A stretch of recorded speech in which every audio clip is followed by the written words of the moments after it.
Hello बच्चों, आज हम डिजिटल साक्षरता विद्यार्थी कौशल पुस्तिका का पाठ 17 एमएस वर्ड में तालिका या टेबल जोड़ना सीखेंगे। रहनुमा की गणित की किताब में यह कैलेंडर दिया हुआ है और उस पर आधारित प्रश्न गृह कार्य में दिए गए हैं। क्या आप प्रश्न हल करने में रहनुमा की मदद करेंगे? तो देखिए, ये एक कैलेंडर दिया गया है। ये जुलाई माह का है और यहाँ Sunday, Monday, Tuesday, Wednesday, Thursday, Friday, Saturday लिखा हुआ है और 1 से लेकर 31 तक गिनती लिखी हुई है। अब प्रश्न क्रमांक 1, महीने में कुल कितने दिन है? तो देखिए, अभी हमने देखे थे ना कि लास्ट 31 पे ख़त्म हो रहा है, मतलब महीने में कुल 31 दिन है।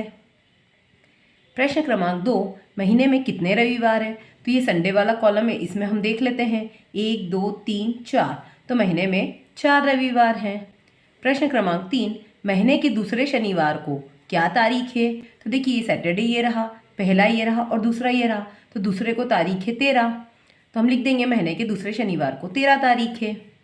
प्रश्न क्रमांक 4, ऐसे कौन से दिन हैं जो महीने में 5 बार आ रहे हैं? तो देखिए, 1, 2, 3, 4, 5, ये सारे दिन जो हैं ये महीने में 5-5 बार आ रहे हैं। कौन से हैं ये? सोमवार, मंगलवार और बुधवार, ये 5-5 बार आ रहे हैं। तो हम यहाँ लिख देंगे सोमवार, मंगलवार और बुधवार महीने में 5 बार आ रहे हैं। क्या आप जानते हैं कि किताबों में तालिका या टेबल कैसे और क्यों बनाई जाती है? तो देखिए, तालिका में डाटा को प्रदर्शित करने से वह दिखने में व्यवस्थित एवं पढ़ने में आसान लगती है। आइए एमएस वर्ड की मदद से डॉक्यूमेंट की तालिका या टेबल जोड़ना सीखते हैं। तो ये स्टेप 1, इंसर्ट टैब में जाकर टेबल पर क्लिक करें। सबसे पहले हम टेबल टूल पर जाकर एक टेबल पर क्लिक कर देंगे, उसके बाद इंसर्ट टेबल पर क्लिक करें। तो ये देखिए, एक टेबल इंसर्ट हो गई है। इसमें जो ऐसे हॉरिजॉन्टल होती है उसको हम बोलते हैं रो, और जो ऊपर से लेके नीचे की तरफ आती है उसको बोलते हैं कॉलम, और हर एक खांचे को हम बोलते हैं सेल। तो टेबल की एक इकाई को सेल कहते हैं और ऊपर से नीचे की ओर जाने वाली सेल्स की श्रृंखला को कॉलम कहते हैं, और बाईं से दाईं ओर जाने वाली सेल्स की श्रृंखला को रो कहते हैं। स्टेप 2, आपके सामने एक डायलॉग बॉक्स खुल जाएगा। अब इसमें कॉलम एवं रो की संख्या लिखें।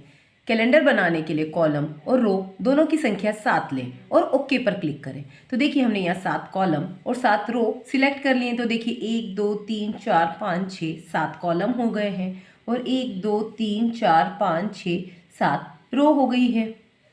स्टेप 3, पेज पर इस प्रकार की तालिका बन जाएगी। स्टेप 3, महीने का नाम लिखने के लिए सबसे ऊपर वाली रो को सिलेक्ट करें। तो जो सबसे ऊपर वाली रो है इसको हम सिलेक्ट कर लेंगे। दाईं तरफ लेआउट टैब पर जाएं, उसके बाद मर्ज सेल्स पर क्लिक करें। तो देखिए, ये जो दाईं ओर लेआउट टैब है इस पर अगर हम जाके मर्ज पर क्लिक करते हैं तो ये ऐसे मर्ज होकर एक लाइन बन जाएगी जिस पर हम महीने का नाम लिख देंगे। और जानिए, किसी तालिका में रोज या कॉलम को मिलाकर एक बड़ा सेल बनाने के लिए सेल्स को मर्ज किया जाता है। तो देखिए, ये एक रो में जितने 7 कॉलम थे इनको मिलाकर मर्ज कर दिया है, तो ये एक बड़ा रो बन गया है, तो इसको हम कहते हैं मर्ज करना। स्टेप 4, अब इसमें महीने का नाम लिखकर सेंटर अलाइन कर लें। दूसरी रो में सप्ताह के दिनों में नाम लिखें। तो अब यहाँ जो नाम लिखेंगे हम महीने का उसको सेंटर अलाइन कर लेंगे कि बिल्कुल बीच में वो नाम दिखाई दे। ऐसा नहीं हो कि वो नाम इधर एक कोने में दिखाई दे रहा है या इधर एक कोने में दिखाई दे रहा है।